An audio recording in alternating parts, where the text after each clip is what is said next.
Fala concurseiro, fala concurseira, tudo bem? Então, dando continuidade ao nosso segundo bloco, vamos lá. Nós vamos dar continuidade aos direitos previstos lá no artigo 5º, tá? Só para lembrar o que estava escrito, o que nós vimos? Está escrito assim no caput do artigo 5º.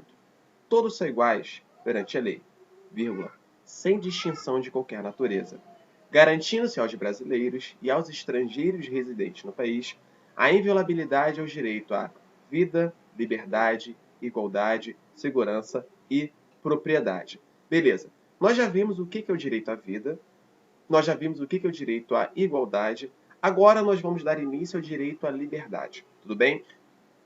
Vamos lá. O direito à liberdade ele é muito importante porque ele faz referência à primeira geração dos direitos fundamentais. Tudo bem?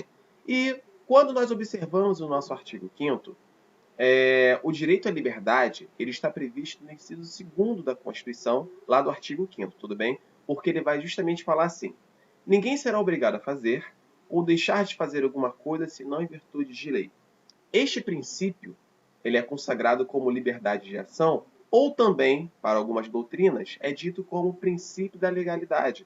Por quê? Eu consigo enxergar este inciso à luz da liberdade ao particular e eu consigo também dizer como que é o princípio da legalidade ou da liberdade para o Estado. Tá? Beleza. Quando eu faço referência ao princípio da liberdade de ação ou da legalidade para o particular, deixa eu voltar aqui o slide, significa dizer que ninguém será obrigado a fazer ou deixar de fazer alguma coisa senão em virtude de lei. Ou seja, para nós particulares, a legalidade, a liberdade é ampla. Podemos fazer tudo aquilo que a lei não proíbe. Agora, para o Estado, vai estar previsto lá no artigo 37, caput, ao falar da legalidade, para o Estado é diferente. Para o Estado é o contrário. O Estado só pode fazer o que a lei permite. Tudo bem? Então, aqui no nosso slide, para o particular, podemos fazer tudo o que não for proibido por lei. Agora, para o Estado, somente que pode fazer tudo o que for determinado ou permitido pela lei. Tá? Entenda, para nós particulares, a liberdade e a legalidade é ampla. Podemos fazer tudo o que a lei não proíbe. Agora, para o Estado, a liberdade, a legalidade é restrita. O Estado somente pode fazer, só pode agir nos termos da lei. Beleza, pessoal?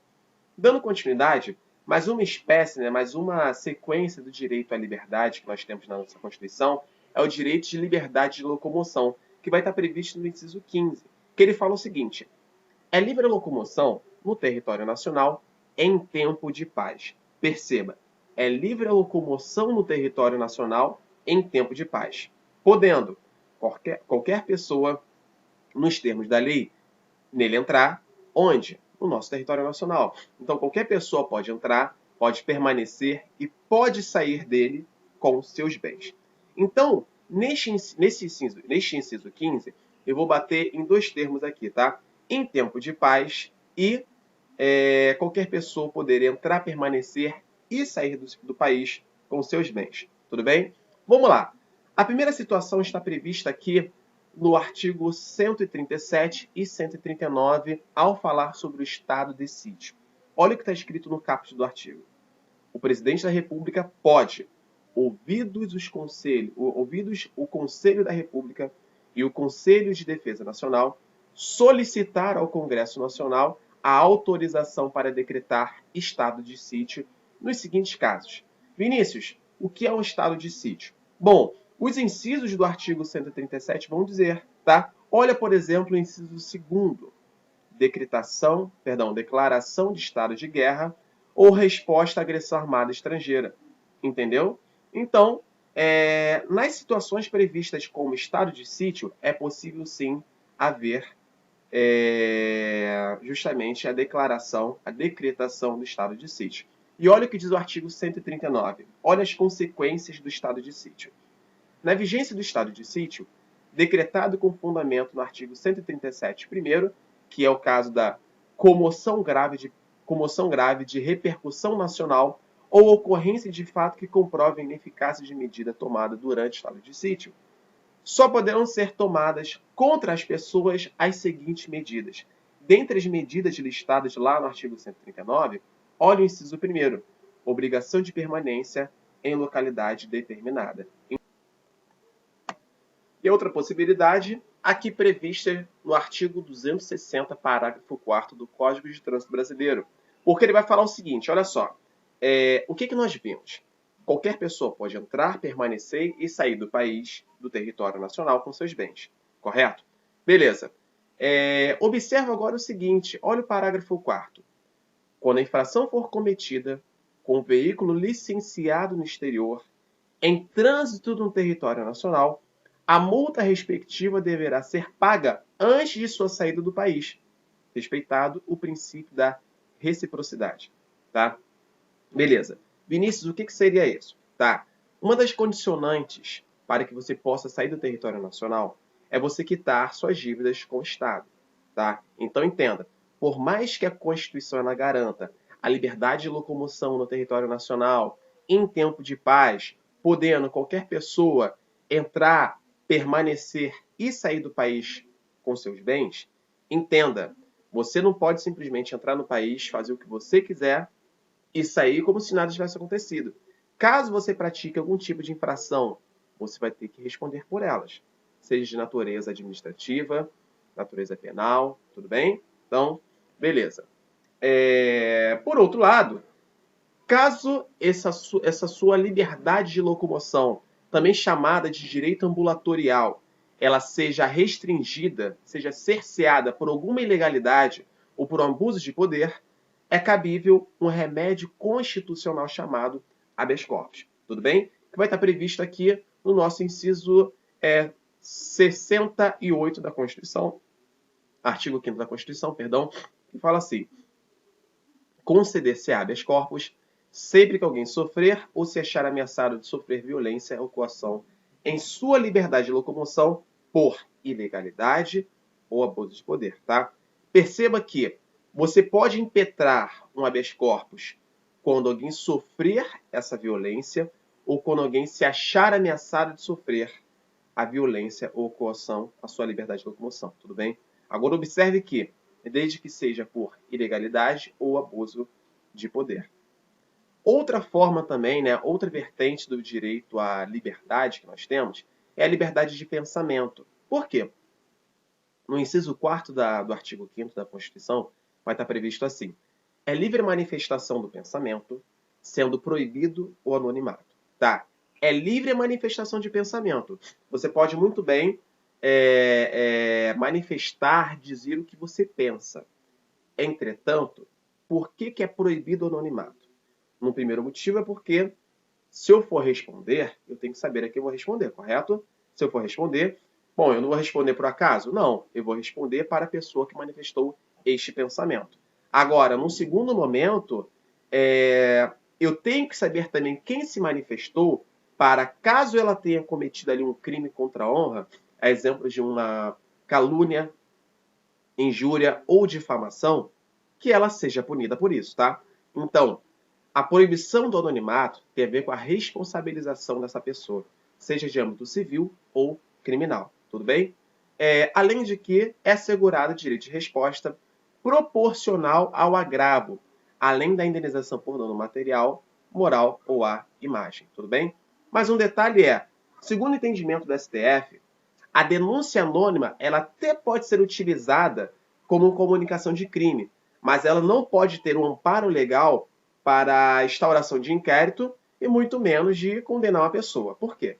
Quando um fato típico ocorre na sociedade, antes de instaurar o inquérito policial, salvo engano, é artigo 5º, parágrafo 3º, tá? Ele vai falar assim: qualquer pessoa do povo pode comunicar, por escrito ou verbalmente, à autoridade policial sobre a ocorrência de algum crime. E a autoridade policial vai instaurar o VPI, que é a verificação da procedência da informação. Se a informação de fato for procedente, aí sim ele vai instaurar o inquérito policial. Então a denúncia anônima serve justamente para isso, para trazer um fundamento para ele, dados os procedimentos corretos, aí sim instaurar o inquérito policial. Tudo bem? A outra vertente que nós temos é a liberdade de consciência e de crença religiosa. Observe que são duas liberdades. Liberdade de consciência, de você ter a consciência, de você pensar no que você quiser. de você ter a convicção que você quiser, e de crença religiosa, tá? Olha o que vai dizer o artigo 5º, inciso 6º. É inviolável a liberdade de consciência e de crença, sendo assegurado o livre exercício dos cultos religiosos e garantida na forma da lei a proteção aos locais de culto e sua liturgia. Beleza. Vamos dividir esse inciso em duas partes, tá? É inviolável a liberdade de consciência. Como dito, o que você pensa, as suas convicções são invioláveis. Entenda isso. As suas convicções, elas são invioláveis. Então, um exemplo que nós temos na jurisprudência é a famosa Marcha da Maconha, tá? Muitas pessoas eram punidas, eram presas em razão de defenderem tal bandeira, tá? E nisso o Supremo teve que se manifestar. E o entendimento do Supremo nessa época foi o seguinte: o que se pleiteia com a Marcha da Maconha não é uma apologia ao crime, mas sim a descriminalização do uso. Entenderam? Por isso que é decorrente do princípio da liberdade de consciência que o Supremo entendeu que a Marcha da Maconha, por exemplo, não é crime. Beleza? E com relação à liberdade de crença religiosa, é inviolável a liberdade de crença. É o seguinte: você pode professar a fé que você quiser. Você pode exercer a religião que você quiser. Tá? Isso aí não tem o menor problema. A sua religião, ela não pode ser influenciada ou atrapalhada ou embaraçada que seja pelo Estado. Tá? Entenda, você pode professar a fé que você quiser. Tudo bem? E detalhe, é assegurado ainda o livre exercício dos cultos religiosos, tá? Cada pessoa, cada fé, cada religião pode livremente exercer o seu culto religioso. E detalhe, a Constituição ainda garante, na forma da lei, a proteção aos locais de culto e a sua liturgia. Vinícius, o que é liturgia? Liturgia significa rito religioso, tá? Vinícius, me dá exemplo? Claro. Chegou ao Supremo uma discussão sobre o uso de animais nas liturgias. Tá? Por quê? O movimento que defende os animais, né, o movimento de defesa dos animais, eles questionavam justamente o uso de animais nessas liturgias. E nisso, se você puder, depois pesquisa no YouTube o vídeo de um advogado que ele representava um movimento de religiões matrizes africana, e ele justamente trazia essa ideia. Por que o questionamento? Pelo seguinte, algumas religiões, seja de matrizes africanas ou então os próprios judeus, utilizam os animais para as suas liturgias, tá? Para alguns sacrifícios ou, enfim, coisas relacionadas à sua liturgia. E nisso o Supremo se debruçou sobre a matéria e, ao analisar os debates, percebeu realmente que é constitucional o uso de animais em liturgias. Tá? Também, dentre os fundamentos, inciso 6º do artigo 5º. Tá? Só um detalhe. O artigo 19 também da Constituição vai dizer que é proibido aos entes políticos, é proibido à União, ao Estado, ao Distrito Federal e ao município o seguinte: olha o que diz o inciso 1º. Estabelecer cultos religiosos ou igrejas, subvencioná-los, embaraçar-lhes o funcionamento ou manter com eles ou seus representantes relações de dependência ou aliança. Ponto. Para aqui. Por que é proibido realmente ao Estado fazer todos esses atos? Porque o nosso Estado, ele é laico, ele não tem uma religião oficial. Ele é leigo porque ele ignora qualquer religião. E ele é não confessional porque ele não confessa nenhuma religião. Tudo bem?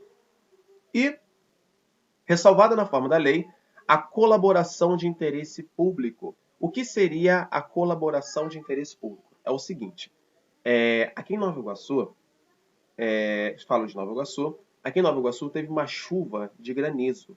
E essa chuva de granizo, ela destruiu inúmeras casas, tá? Casas, inúmeras pessoas ficaram desabrigadas, perderam literalmente tudo. O que o município e o Estado fizeram? Fizeram algumas colaborações de interesse público com instituições religiosas e utilizaram os templos religiosos para o abrigo de determinadas pessoas e também como centro de distribuição de cesta básica, de roupas, de mantimentos. entendeu? Então, foi utilizado sim alguns templos religiosos porque houve uma colaboração de interesse público. O município e o Estado, junto com algumas religiões. Tudo bem? Dando continuidade aqui, olha artigo 5º, inciso 7º. Ele fala assim: é assegurada nos termos da lei a prestação de assistência religiosa nas entidades civis e militares de internação coletiva.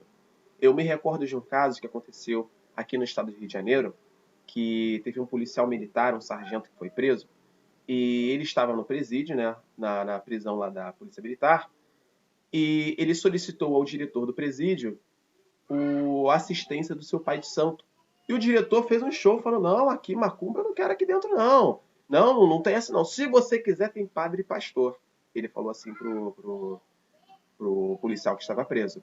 E o policial que estava preso utilizou o mandado de segurança fundamentado no inciso 6º e no inciso 7º para que seja realmente prestada uma assistência religiosa da sua religião lá dentro, tá? Então, o que seria entidade civil e militar de internação coletiva? Entidade civil e militar de internação coletiva poderia ser um presídio, poderia ser um hospital, poderia ser um manicômio, tudo bem? Então, entidades civis e militares de internação coletiva. Olha agora o inciso 8º. Ninguém será privado de direitos por motivo de crença religiosa ou de convicção filosófica ou política. Observe que ele também traz um fundamento lá do inciso 6º, que nós acabamos de ver. Agora, ele excepciona, exceto se você invocar a sua liberdade de consciência e de crença para eximir-se de obrigação legal a todos impostas e recusar-se a cumprir prestação alternativa, tá? Essa aqui é a famosa escusa de consciência. O que é escusa de consciência? É justamente o seguinte: existe uma obrigação a todos impostas. E em razão da minha consciência, em razão da minha convicção religiosa, não vou exercê-la. Entretanto, eu terei que exercer uma prestação alternativa. Vinícius, me dá um exemplo? Claro. Qual um exemplo de obrigação legal a todos impostas? Seria o caso de alistamento militar. Tá? O homem é obrigado a se alistar, né, no exército ali, e você vai fazer um alistamento militar. Observa que, em razão de uma convicção filosófica, uma consciência, então uma religião, a pessoa pode muito bem falar o seguinte: cara, eu não quero me alistar. Então, qual vai ser a prestação alternativa? Vai ter que observar o que vai dizer a legislação, tudo bem? Dentre as prestações, você vai cumprir pelo mesmo período que você cumpriria a principal, tá?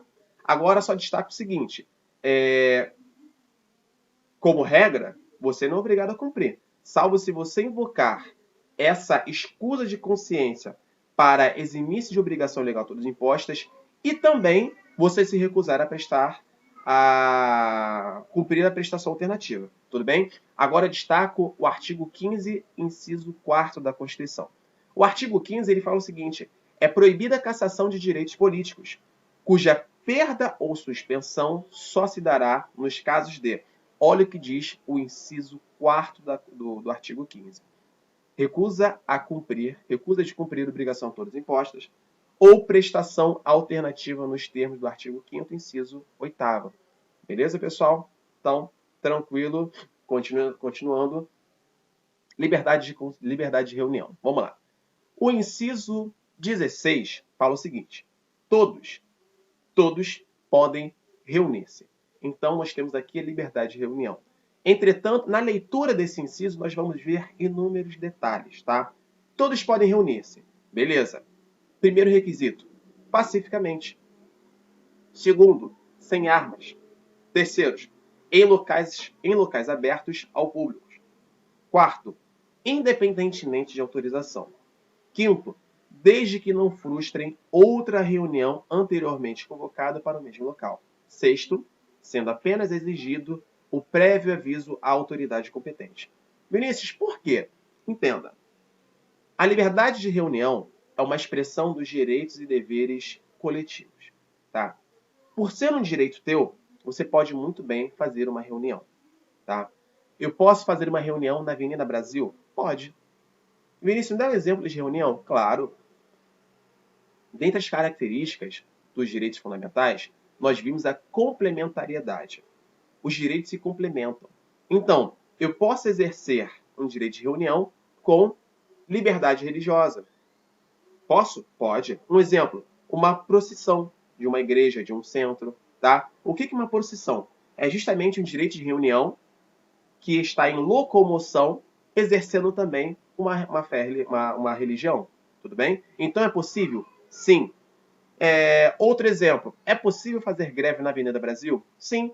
Direito de reunião mais greve. Entendeu? Então é possível?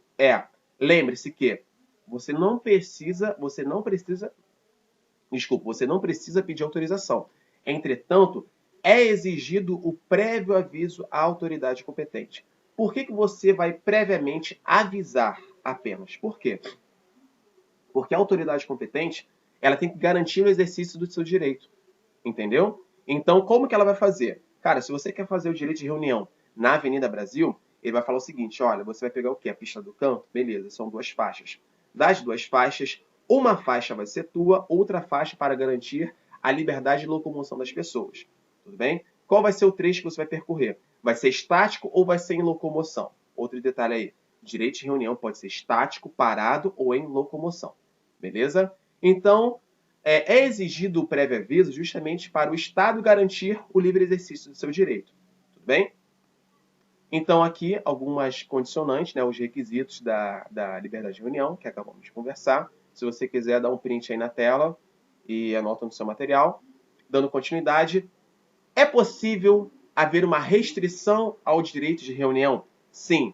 Nós vamos ver também no estado de defesa, tá? O artigo 136, ele fala o seguinte: o presidente da República pode, ouvidos o Conselho da República e o Conselho de Defesa Nacional, decretar estado de defesa para preservar ou prontamente restabelecer, em locais restritos e determinados, a ordem pública ou a paz social, ameaçadas por grave e iminente instabilidade institucional ou atingidas por calamidades de grande proporção na natureza. Dentre elas, né, o parágrafo 1º vai dizer de algumas medidas coercitivas, tá? Enquanto vigorar o estado de defesa. Dentre elas, inciso 1º, restrições aos direitos de, a linha A, reunião, ainda que exercido no seio das associações. Perfeito? Beleza. Outro exemplo, estado de sítio. Na vigência de estado de sítio, decretado com fundamento no artigo 137, inciso 1º, só poderão ser tomadas contra as pessoas as seguintes medidas. Inciso 4º, suspensão da liberdade de reunião. Agora, dica, a cerejinha do bolo é, o estado de defesa, no estado de defesa, existe uma restrição ao seu direito de reunião. No estado de sítio, existe uma suspensão do seu direito de reunião, tá? Guarda essa palavrinha-chave, que é muito importante. Aqui, ó. Liberdade de associação. Esse aqui é um tema muito importante, tá? Que ele vai contemplar inúmeros incisos. Primeiro deles, que é o inciso 17, ele fala assim: é plena a liberdade de associação para fins lícitos, para fins permitidos, proibida a de caráter paramilitar. Vamos dar uma segurada aqui. Vinícius, o que seria uma associação?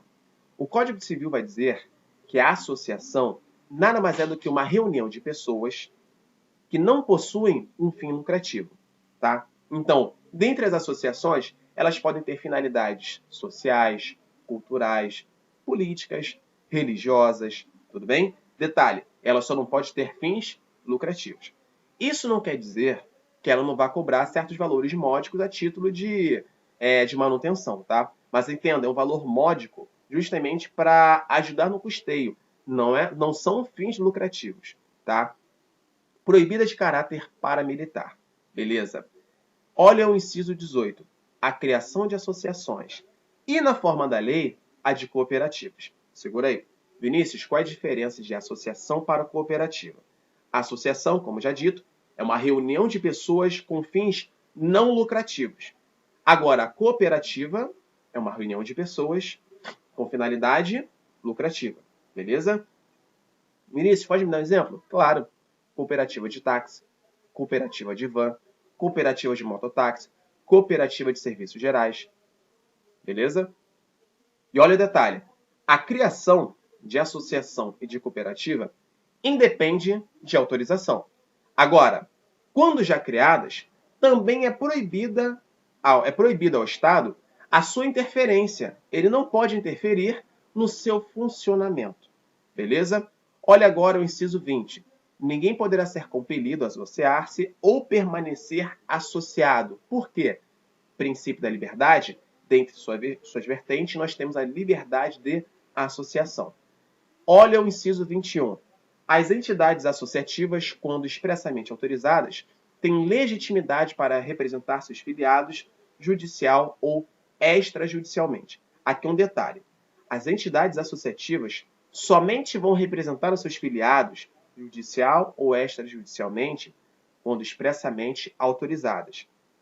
Mais à frente, nós vamos ver que é diferente o caso do mandado de segurança coletiva.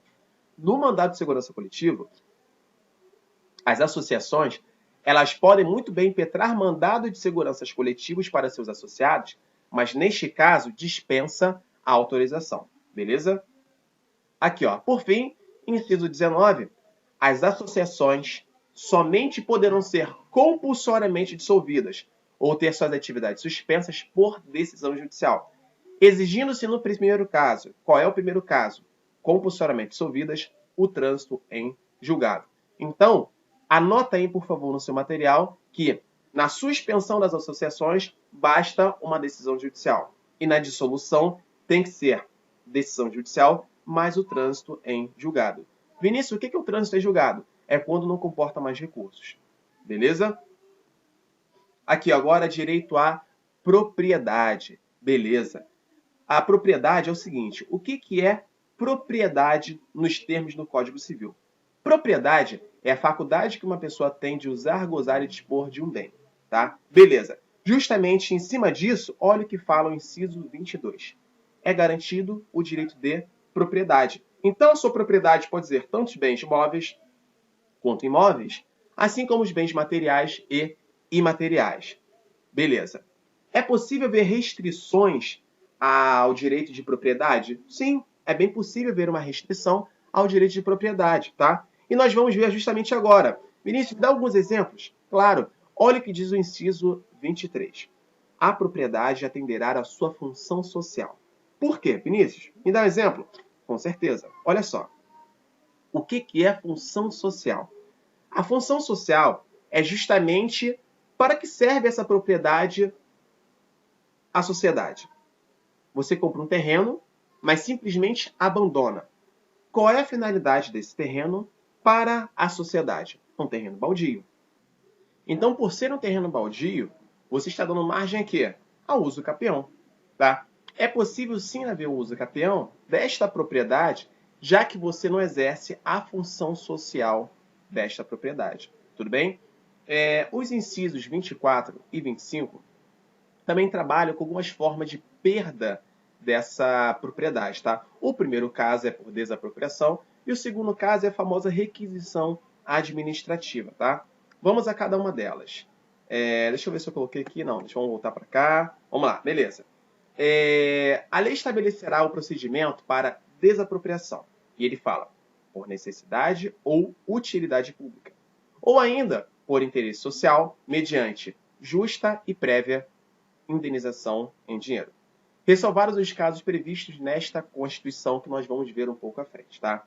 Vinícius, qual é a primeira dica que você me dá desse inciso 24? É simples. A lei estabelecerá o procedimento para desapropriação. Tá? Nós vimos no inciso 22 que é garantido o direito à propriedade. Agora, é possível você perder essa propriedade? Desapropriação é você retirar essa propriedade da pessoa. Quando que você vai poder realmente desapropriar um terreno, um imóvel, uma propriedade? Quando? Observe que o próprio inciso 24 ele já diz como, que é no caso de necessidade pública, utilidade pública ou por interesse social. Como a banca do concurso ela sabe que você está muito acostumado em ouvir a expressão utilidade social ou então interesse público, ele vai justamente o quê? Trocar. E vai ficar assim. A lei estabelecerá o procedimento para desapropriação por necessidade ou interesse público ou utilidade social. Entendeu o que a banca do concurso vai fazer? Ela vai justamente trocar utilidade por interesse. Ela vai inverter as colocações para tentar te derrubar, tá? Essa é uma famosa pegadinha de concurso público. Mediante justa e prévia indenização em dinheiro. Destaca aí a palavra prévia. Já vou falar sobre ela. Olha agora o inciso 25. No caso de iminente perigo público, a autoridade competente poderá usar de propriedade particular, assegurado ao proprietário, indenização posterior, se houver dano. Vinícius, me dá um exemplo? Claro. Famoso filme americano em que estamos no meio de um engarrafamento, começou a troca de tiro, o bandido sobe numa moto, atira no pneu da viatura, além de furar, a viatura está presa no engarrafamento. E nesse momento, vem alguém com uma moto. E o policial olha para essa pessoa, o que ele faz? Pega ali e fala, opa, polícia, desce da moto. O cara desce, ele sobe na moto e vai atrás do bandido. Esse é o famoso caso de requisição administrativa. Entenda, requisição é ordem. Uma coisa é o requerimento. Requerimento é algo facultativo, você pode concedê-lo ou não. Requisição é ordem. E é administrativo porque provém de uma autoridade administrativa competente. Tudo bem? Detalhe, no caso de iminente perigo público, a banca costuma trocar a palavra iminente por eminente. Iminente vem de imediato, atual. Eminente vem de algo excepcional. Exemplo, Ayrton Senna era um corredor eminente dentre os demais. Ou seja, ele era um dos melhores corredores. Entendeu? Então, voltando aqui ao inciso 25.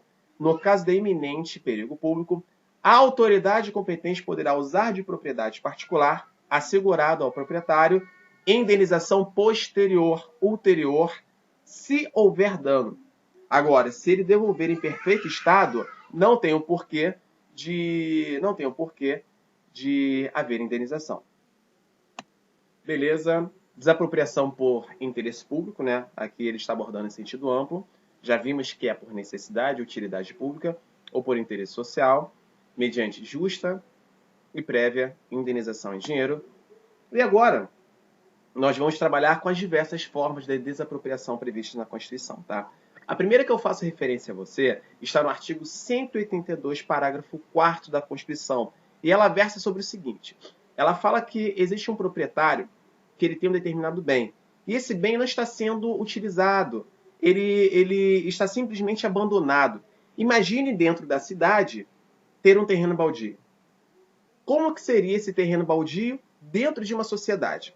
Imagine essa cena, tá? Então, do lado da prefeitura tem um enorme terreno baldio cheio de mato. Como que seria isso, tá? Então, o artigo 182, parágrafo 4º, ele veio justamente para dispor sobre esse assunto. Olha o que ele fala.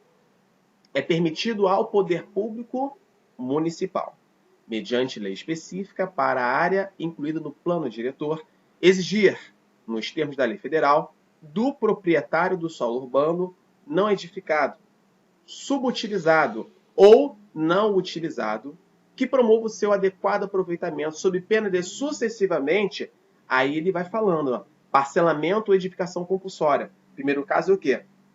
O município vai impor que você construa algo, que você realmente comece a exercer essa função social, comece a cuidar deste terreno. Agora, caso você não faça nada, observe que as penalidades aqui são sucessivas. Ele vai começar a aumentar o IPTU de maneira o quê?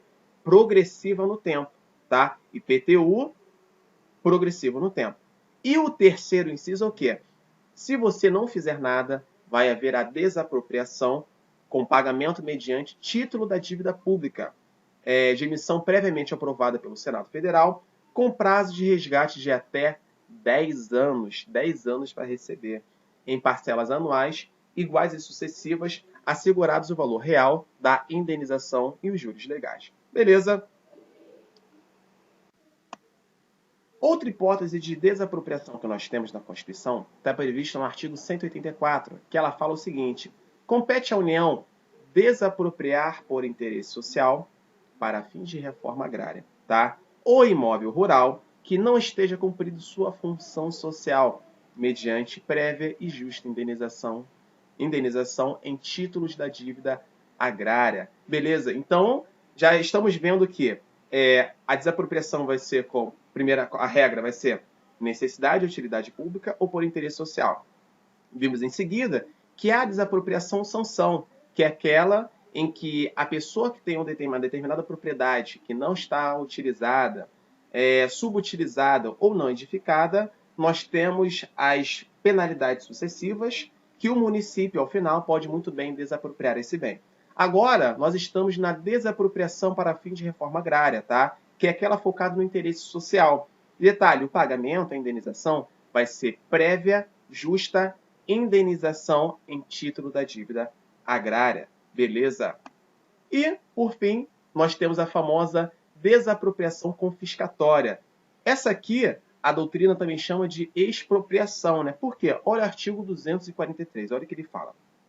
As propriedades rurais e urbanas de qualquer região do país onde forem localizadas culturas ilegais de plantas psicotrópicas ou a exploração de trabalho escravo, na forma da lei, serão expropriadas e destinadas à reforma agrária e a programas de habitação popular sem qualquer indenização. Então, o cara que, dentro da sua propriedade, exerce ali um trabalho escravo, ou então ele faz cultivo de plantas psicotrópicas, né? O cara planta maconha, por exemplo, ele pode justamente perder essa propriedade por uma desapropriação confiscatória, também conhecida como expropriação. Perfeito, pessoal? Está aqui a dica para concurso. A desapropriação por interesse público, que é aquela primeira que nós vimos, a indenização ela é prévia, justa e em dinheiro. As desapropriações sanções, elas são pagas em título da dívida pública, tudo bem? E a desapropriação confiscatória não tem direito à indenização, porque é justamente uma desapropriação focada numa punição da pessoa, é um confisco, natureza de você justamente retirar a força da pessoa, tudo bem? Bens de família também são propriedades previstas aí na Constituição, tá? E ela consagra a propriedade, a pequena propriedade rural, como um bem de família. E fala assim, a pequena propriedade rural, destaque-se o quê?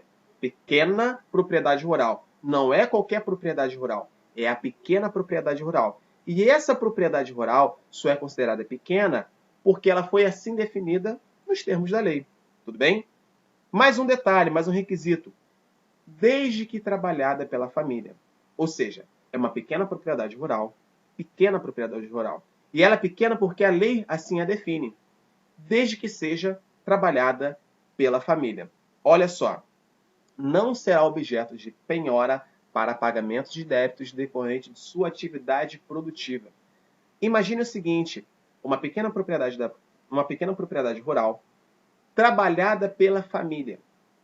Se você penhorar esta propriedade para pagar débitos decorrentes de atividades produtivas, onde essas pessoas vão morar? Como que elas vão subsistir? Como é que elas vão viver? Você não pode fazer isso, tá? E olha o que diz ainda a Constituição. Dispondo a lei sobre os meios de financiar o seu desenvolvimento. Muito bom. Propriedade imaterial. Aqui tem duas dicas que eu vou te passar, tá? Vamos lá. A propriedade imaterial. Além das propriedades sobre bens materiais, a Constituição também consagra normas de proteção sobre propriedade de bens imateriais. São duas que nós temos, que é justamente a propriedade imaterial autoral e a industrial. Com relação à propriedade imaterial autoral, a Constituição vai dizer que aos autores pertence o direito exclusivo. Olha a palavra, ao autor, direito exclusivo de utilização, publicação ou reprodução de suas obras, transmissíveis aos herdeiros pelo tempo que a lei fixar. Tá? Beleza. Aproveitando, olha o inciso 28, olha o que ele fala. São assegurados nos termos da lei. Duas alíneas. Proteção à participação e direito de quê? De fiscalização. Tá? Proteção à participação de quê? Individuais em obras coletivas.